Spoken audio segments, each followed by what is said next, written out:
Hello everyone, welcome back to the channel. Hope you are doing well and fine, and in today's video I'll be showing you how to add GoodRx to Walgreens app. So without wasting any time, let's just jump right on the video and make sure to watch this video till the end and follow the steps as well. You can directly add GoodRx to the Walgreens app, but you can use GoodRx discounts at Walgreens by following the steps. So the first step is to get the GoodRx coupons. So head over to your browser and on the search bar simply type in GoodRx coupon codes and then hit enter.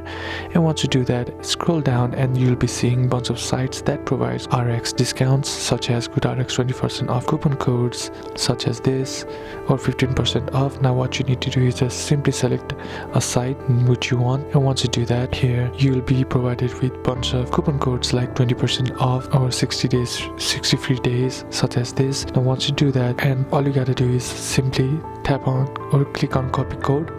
And once you do that, what you need to do is open the Walgreens app and then sign in. Ensure your prescription is linked to your account in the prescription section. And once you do that, when you pick up your prescriptions at Walgreens, show the pharmacist the GoodRx coupon code either printed or on your phone. The pharmacist will enter the GoodRx information into the system to apply the discount.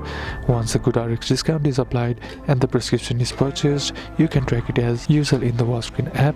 Note, the app will not reflect the GoodRx discounts unless you inquire about the price adjustment directly at the pharmacist and counter. So that's basically how you can do it, and that's it for today's video guys. Hope this video was useful to you. Leave a like if it did, comment down below what the next video should be on, consider subbing to the channel.